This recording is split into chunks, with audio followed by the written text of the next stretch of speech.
Hello everybody. As you know, my name is Kati Clemens and I'm the coordinator of Learning Technology Accelerator project. And today I am with Niklas Tideklev from a company whose name translates Dialogmakers, and we are talking about open market consultation. Thank you for coming to join us today. Why don't you introduce yourself and your organization a little bit better?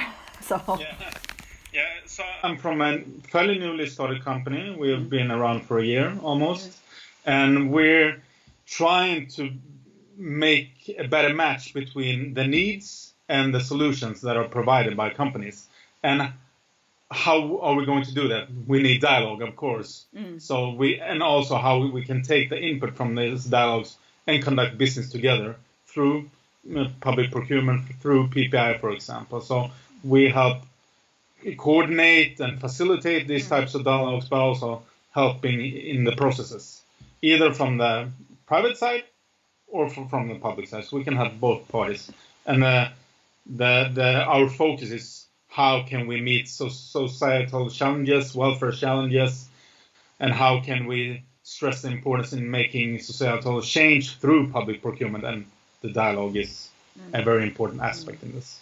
Yeah, so the customers can be other than municipalities and schools as well. In your case. So we have some municipalities that are our customers, but we can also help specific companies in help them be involved in these processes, be involved in the dialogues, be involved in a PPI process, for example, as well.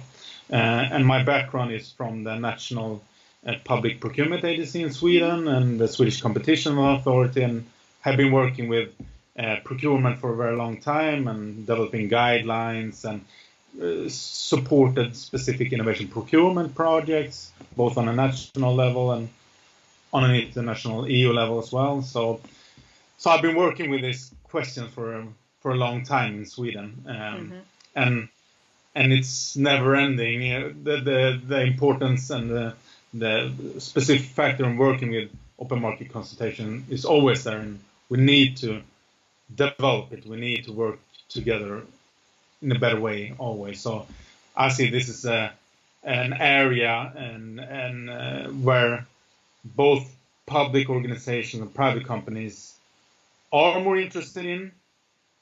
They use more time, invest more time and resources to be involved in these processes, and I just see it growing. And since it's growing, we can do better businesses together, and we can maybe solve some of the challenges that we have in the school sector, for example.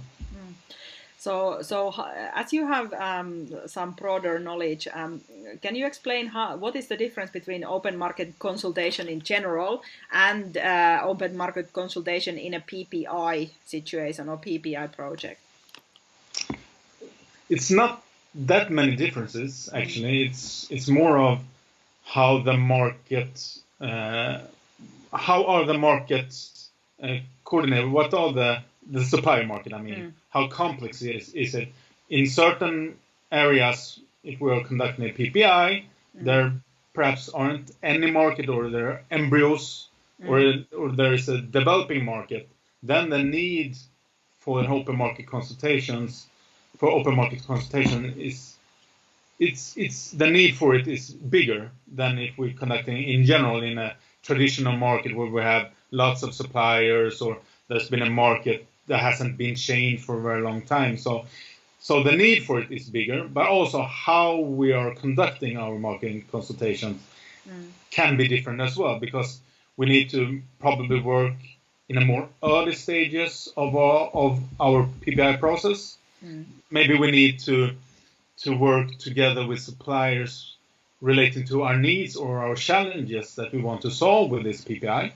So we can have dialogue already on that stage. So we do not have the finalized presented need and then conduct the open market consultation. We can have dialogue about the needs, because if there is a market that are evolving and we have new players, we have startup companies. For example, in the learning technology in schools, it's a fairly new market in Sweden and in different and many European countries. Then maybe some of the startup companies have profound knowledge about the needs and the coming needs, so we can have dialogues already in that stage. But if we talk traditional open market consultation, then we work with our needs in the public sector and we meet our end users, our teachers, our pupils, and then go out in open market consultation. But if for a PPI, we can have it already in an earlier stage. So what are some of the best practices that you have come up with, like in a concrete level of how to get to the dialogue? What works?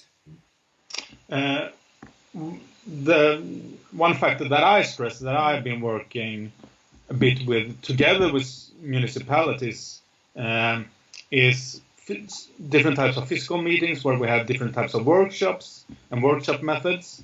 Because if we're talking about fairly new markets sending out a request for information, some of these companies, especially startup companies, they perhaps aren't aware of the public procurement.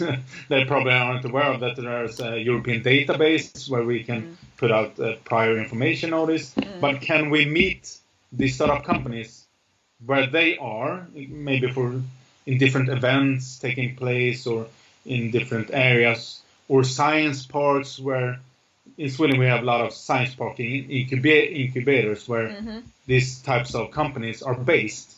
Maybe we can conduct a workshop together with a science park where we present our challenge, our need, or our embryos about the challenge and need, and have open types of questions to these companies.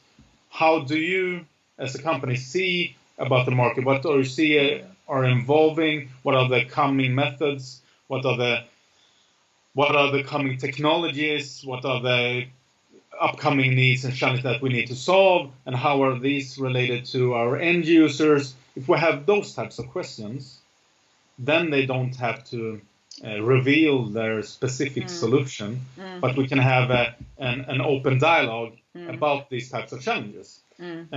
So that's a factor that I feel works specifically if we talk about PPIs and fairly new markets. But then we have to have some kind of knowledge about the market. So then we have to cooperate perhaps with different organizations that have, if we don't have it by ourselves, if we're talking about schools, if we're talking about educational aspects, maybe we can talk about different types of industry organizations and create this workshop together with them, because they know what kind of companies there are at these markets and what kind of companies are trying to come in and trying to develop solutions at this market. So we need to get more knowledge about the market first before we can go out in these workshops. What kind of problems could we face legally if we are going into a situation where we pick this one incubator and decide that we are going to take this problem from the schools that has been rising and going there and hold a workshop there? How do we make sure that, from innovation procurement perspective, that it's fair, that even though we're going there, what about all the other startups around Europe or anywhere else? How can we avoid, the problems legally? First and foremost, I'm not saying that you should only go to one incubator, one science park. So you would also, if we're talking about an EU project like LEA, then you should of course also go broad in the EU scale at these types of different EU events, or so you can have these types of workshops there as well. Then you can go out and publicly communicate, and we are going to have a workshop at this event regarding this challenge, and also think about how you market this types of workshop, because that's also a very important factor, because we cannot take for granted that companies want to come and have open market consultation with us. We have to Well, it's up to them if they don't want to come, but but what I mean is that if they don't get the information, so then it's not fair on them. So like you were saying before, that some of them don't know that the TED.europa.eu exists.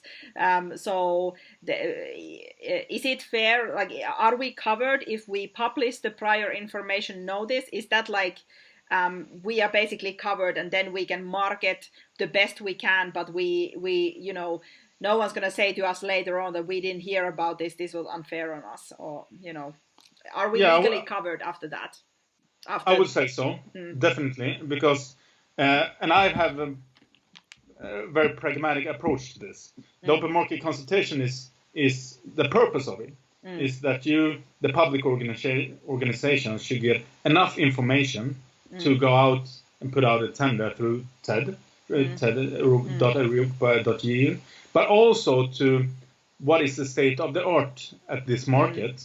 So, but to get sufficient knowledge about the state of the art, you have to have not only these types of workshops. I would say it's essential to have these physical meetings, but you can also combine it in a later stage, of course, with requests for information as well. So that you probably need to have because all the information you get from these types of workshops, you need to document it, of course. Yeah. You need to think about how are we going to get out with our requirements that we should put out on these companies in later stage. Then we probably have to check it out in a broader scale. And then we can use a request for information through TED, for example. So in the first stage, I would say use these types of workshop methods, and then you can do it in some instances or some different regional places. You don't have to go in whole EU, but if it's an EU project, then probably it's good also to do it at the EU event, of course.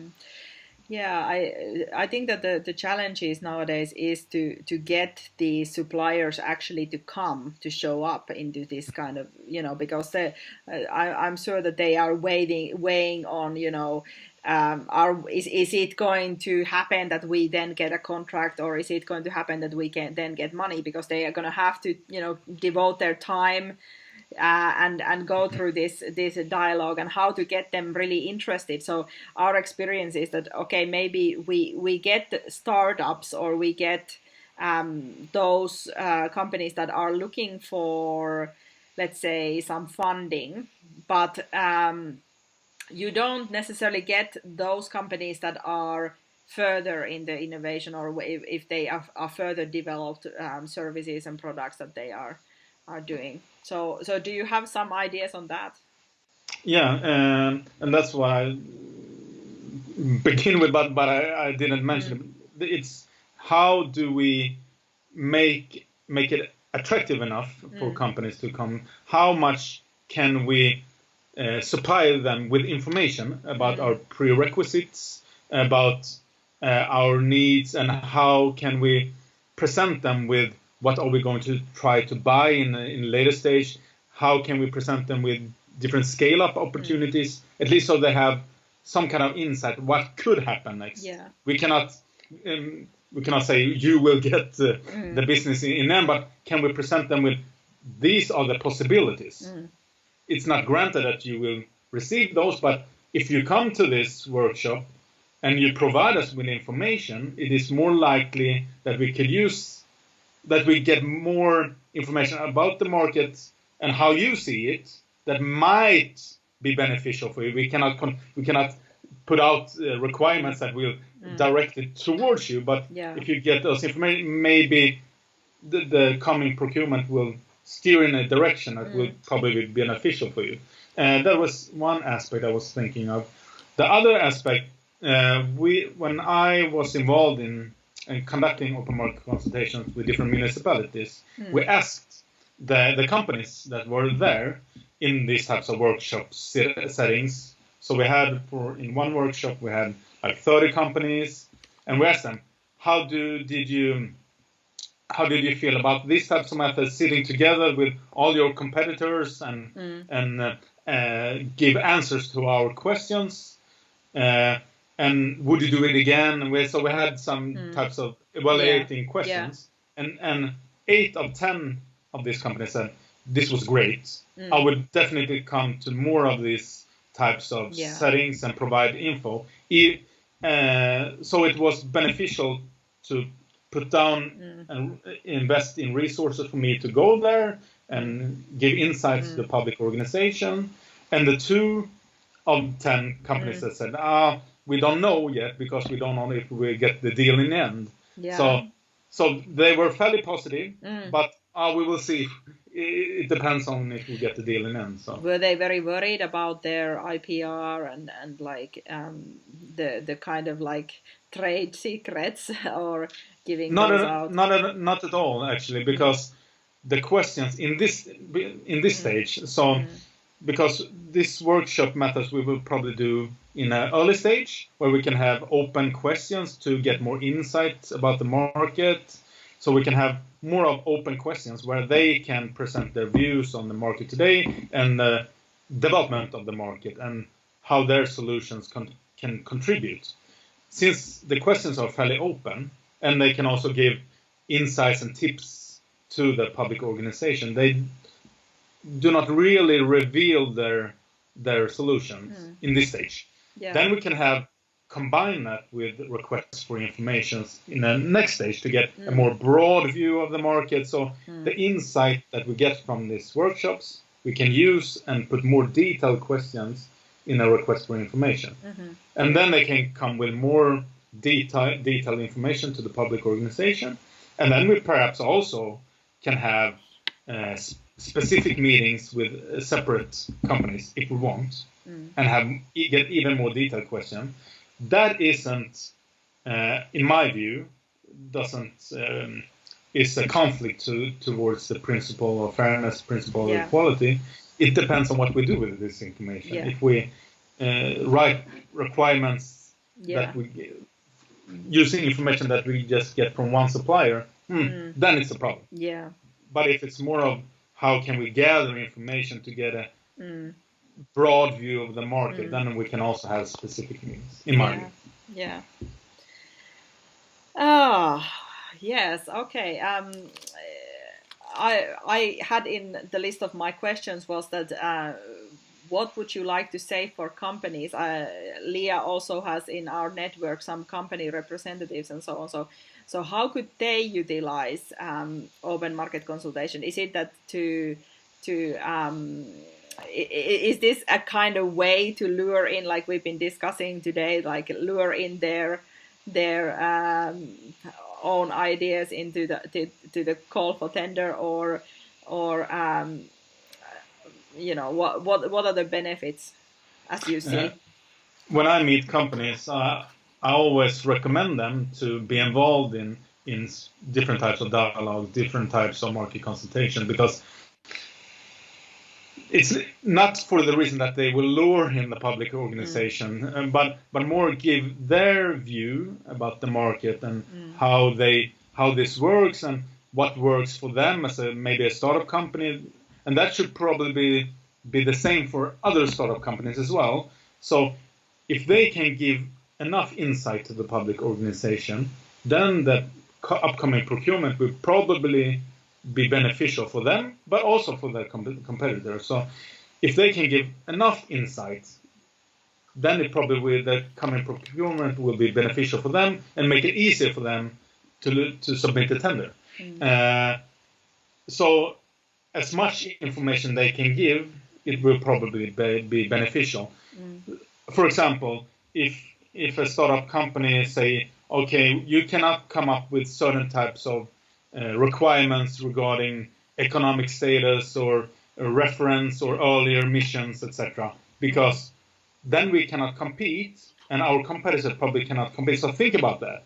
Then the public organization will not probably have those types of requirements. But if we did not have open market consultation and met those types of startup companies, then we perhaps have pretty high requirements on the economics, etc. Or if they come up with information about, okay, these types of solutions works today in different types of schools, and these types of systems, these types of learning methods, and these types of methods are coming up, are evolving, but it's not there yet. And if they can give that insight, and maybe the public organization meet some other startup companies and they say the same thing, okay, then we will try to avoid setting certain type of requirements relating to the technology, because then we will will not help the startup company to submit the tender. So I will always say to the startup companies, try to be involved in these types of dialogues. It's not certain that you will get win the public procurement in the end, but it might be beneficial for you. And you can also meet competitors. Perhaps if we have a workshop setting, then you can maybe get insight on business opportunities and work together with others. So there are a lot of beneficial aspects of being involved in earlier stages. With the companies that you have worked with, do you get the feeling that they know about open market consultation, or that this kind of method exists for the public procurement or in general, or not? I mean, I would say that they know, but it's more of, and now I'm talking very general sense. So not this types of sector where you are working. What I see is a lot of companies that I talk to, we try to have a dialogue with the public sector, but they say, oh, no, it doesn't, because then it's more of perhaps the timing, that we have already signed a contract and the next procurement will take place in like 4 years. So it's the public organizations are not that interested to have a dialogue. Maybe they should have it anyways to get constantly refill their insight about the market. Or it can be that public organizations are a bit afraid about these principles. How can I have a dialogue? What can I say? What can I not say? If I receive some information from that company, does that company get a competitive advantage then? So companies that I speak with, they try to initiate dialogues themselves sometimes, or they try to be involved. So they know about it, but they perhaps don't know about certain types of methods, or they perhaps aren't aware of where information about coming dialogues are presented. For example, they perhaps don't know about TED. They perhaps don't know about the national databases that each EU country has as well. Yeah, I think that's at least that's also my experience, that companies don't necessarily know on where to go and how to get to the public procurement anyways, I mean, involved. So it's a bit sad that way. Yeah. I mean, and what I see more actually in Sweden is there are more and more happening where we try to use different types of innovative methods for the dialogue. For example, in Sweden we are conducting more and more innovation challenges. We are conducting more hackathons. And what I'm looking at right now is how can we combine innovation challenges, hackathons, that types of methods with procurement. So, for example, we had a very big hackathon for a month ago, Hack for Sweden it's called. So there were a lot of like 30, 40 governmental agencies. They open up data. And we had a lot of developers, hackers that developed in 48 hours solutions from this data that are just in the prototype phase. But now I'm talking to some of these governmental agencies. Okay, there are interesting solutions here, and it's not. Some of them will go direct to the private market, of course, or directly to consumers. But some of them we might want to procure. So how can we use this hackathon method and combine that with a later procurement? And if we use these hackathons innovation challenges, many startups are in that scene. So and we use these types of methods as well as a complement, or that is interesting, but it's underdeveloped. Do you want to briefly say what hackathon is for our audience if they don't, if they have not experienced this? So in many areas it's a lot on digital solutions, of course. So, and if we talk about public, it's often relating to that we have a lot of data in our public sector. So, for example, we have this big transport agency in Sweden that have a lot of traffic data on the vehicles in the urban cities, on the transports, etc. And if we can provide this data public, maybe there are companies that can develop solutions to come up with systems that we can predict data, predict where the vehicles are going. Then maybe we can steer the traffic in a different way, or maybe we need to build the roads here or build a bridge here. Using big data analysis to make some sort of new solutions. But I guess in the hackathon, as my understanding is that it's an event where there is some sort of data, and then you do something in a short period of time. That's correct, right? Exactly. So you provide some time for developers to come up with some type of solution, and this is maybe not even a prototype. It's embryo to prototype. But can we use this hackathon as an early market dialogue sense that we come up with a need? We have some companies that come up with ideas, and then we use that input, that information from possible ideas. Then we can perhaps come up with requirements that we want to use in a later procurement. That is open and not steered towards any of these companies, but and if you open if you give an open call for the hackathon and any company can come in, there is no limitation and so on. Then that's how you get to the equal treatment. And the energy agency have had an international challenge regarding to intelligent energy management. How can we have intelligent energy management in housing? So, and then there were 4, I think, companies that come up with solutions. And then, so the energy agency took a big role, and they had, like, I don't know how many municipalities, but there were a lot of municipalities involved. And the municipalities are now looking, how can we go out in a procurement with all this information that has been gathered from the Innovation Challenge. So then they can use that and come up with the requirements and go out and submit a proposal. So that could be used, but it's underdeveloped in Sweden at least. I'm not really sure on in EU as a whole, but I think it's underdeveloped there as well. Yeah, definitely in Finland you see a lot of these kind of events and so on. So, but I'm thinking that maybe my perspective is also a little bit biased because I work in IT and so on, and in this sector there's always some sort of hackathon going on. So, yeah. Okay, excellent. Well, this has been very interesting into this insight. Do you have something that you would like to say to the public organizations regarding open market consultation? I mean, or did we cover pretty much what you wanted to say?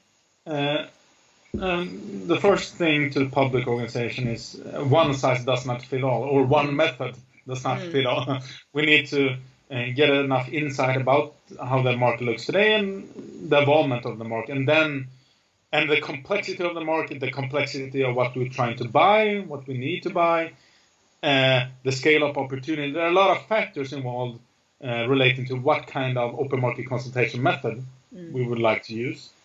So we should not just request for information is very common when we talk about public procurement. But is it the best method always, or can we complement that with other types of methods?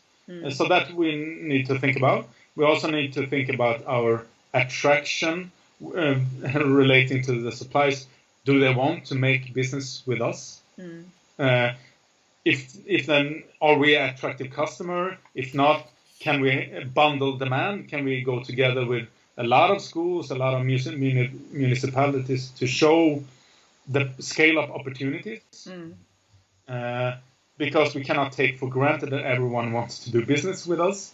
And that's an aspect, at least in Sweden, where a lot of municipalities, a lot of regions are still in that sense that everyone wants to do business with our municipalities. But it's not like that. We need to make us as attractive as possible. So we also need to get out with as much information about our prerequisites in our municipalities, give as much information about us and how we think about our needs as possible, and our scale and the scale of opportunities.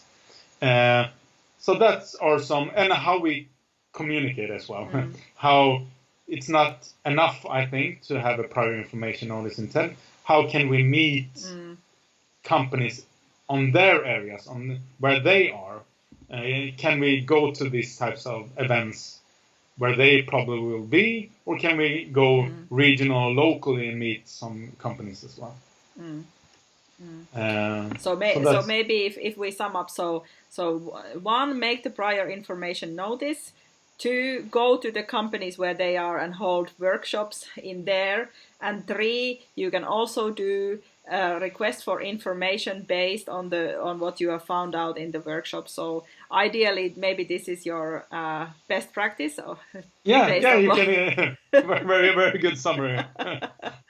Yeah, I try to listen to what you have said.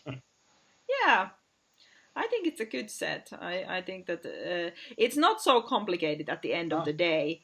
I mean, just to give out information openly and also pull information from and so to do the dialogue like your company does. So it's and we should not.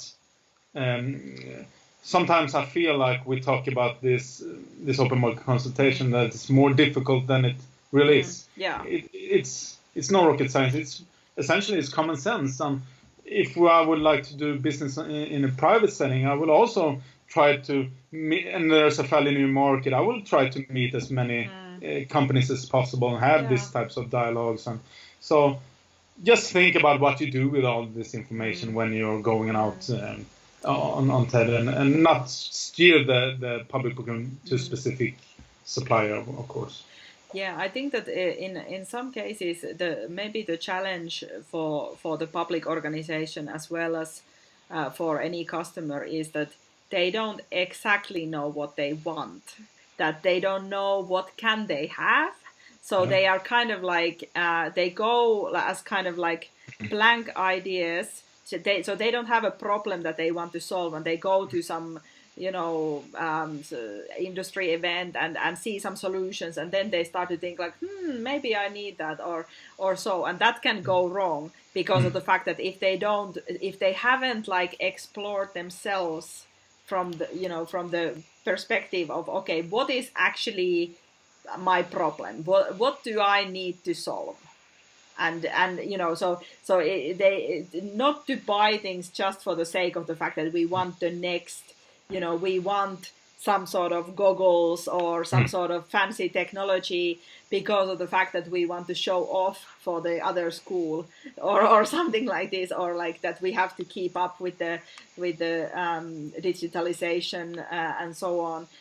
Not to buy new technologies for that reason, but for to solve the actual problems of like, okay, teacher doesn't have time to do this work. How can we get a robot to do that part or something like that? And that's a very important aspect that you are addressing. And what we are currently doing in some cases is we have a challenge. For example, the welfare sector. How can we solve the problems with social welfare in an elderly care, because a lot of people get older and no one wants to work in elderly care, but so we need more digital solutions there. Okay, so can we have a workshop on that challenge to then come up with what are the real problems in our municipality that we want to address in a coming program? So then we can invite industry organizations, specific companies as well, so we can have this is an early stage, of course, but these types of dialogues are not happening as often as I would like to see them, because the more different perspectives we can get on a specific challenge, the more clear we can be in our specific need that we want to be solved. I would think so. If we can have those types of dialogues first, and then we can have those open market consultations, then we can be a bit clearer on the problem we would want to address. Okay, one more question, because Yeah. I think this is going to go way too long. Yeah. But one more question is that what do you think? Should the challenge, if you are giving out a challenge to the industry, should it be broad or very specific? What gives you a better solution? That's one of the most difficult questions, because if it's too broad, it's very difficult to conduct, for example, a process. And what I have seen, or what I have learned, I was talking to some Norwegian colleagues, and now this is more specific, but they feel like if we are having a very broad challenge, then, for example, pre-commercial procurement was an effective tool to use to have this broad, because we are not going to procure when the pre-commercial procurement has ended, and we do that in the next stage. Yeah. So we have this broad challenge to come up so we can develop solutions. But for innovation partnership, they felt like then we might have a more narrow scale on our problem, because then it's more a process where we want to have something we can buy as well. I'm not sure if that's the answer to your question, but depending on, we can work with both. It depends on what type of methods we want to use, I would say. And for PPI, is it more like towards the innovation partnerships? Yeah, I would say so. It should be more specific. Oh, yeah, I would say that. Otherwise, if we have too broad, I'm not sure if we can get to the phase where we are going to procure. You're not going to get what you want. Yeah, exactly. Okay, well, it's been very interesting talking to you today. Thank you so much for coming. Thank you. And we're going to go now to the questions part of this webinar.